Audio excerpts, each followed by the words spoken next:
What's up, guys? My name's Noah. I make music as Haterade, and you're watching Sounds Good.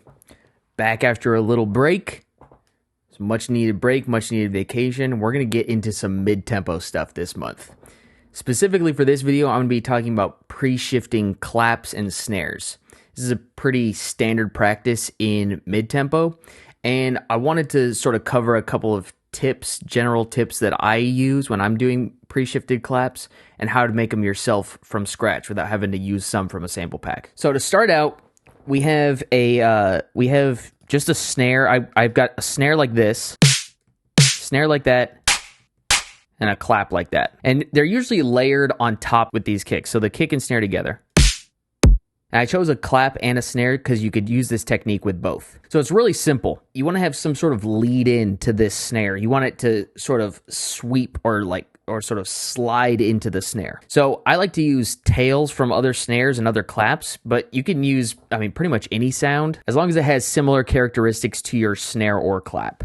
So in this case, I use this clap, and I'm just going to use the tail end of this thing. I'm just going to cut off this part here, and I'm just going to use this. And what I'm going to do is I'm going to bring this to about here, trim off the edge there, and then I'm going to hit R to reverse it. The snare should sound like this. And I'll play it without the lead in, and so you guys can hear the difference. Okay, here we go.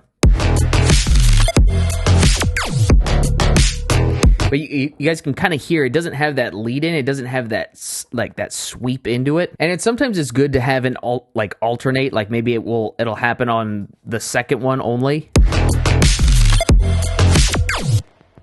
Just to sort of switch things up. But there's two more things I want to show you guys. And the first one is where pre-shifted snares get their name from. We're going to actually shift these guys.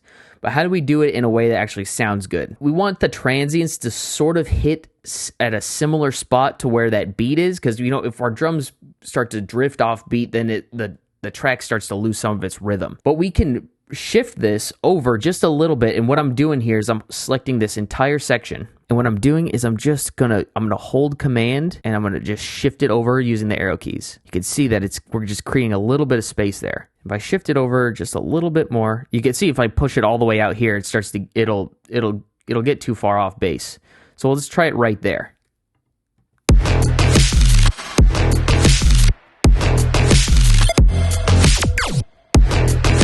Let's even try moving it over a little bit more, just so you guys can hear what it sounds like when it's too far off bass. You see, it's like, it doesn't really sound that good. Let's see if we could shift it just a little more without it sounding too bad.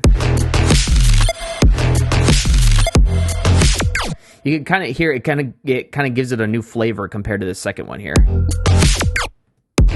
So this is what it sounds like with the claps.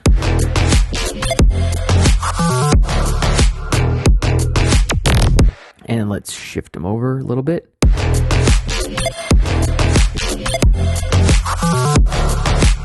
So one last tip for creating pre-shifted claps and snares.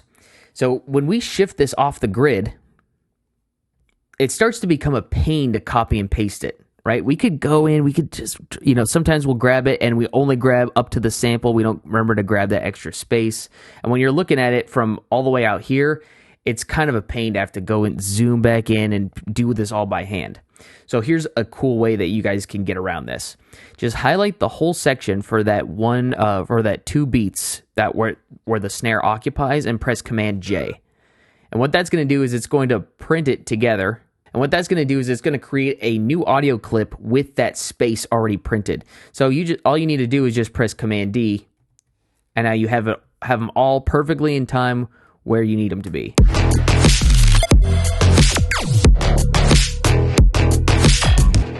Thanks for watching, guys. We'll see you guys in the next video.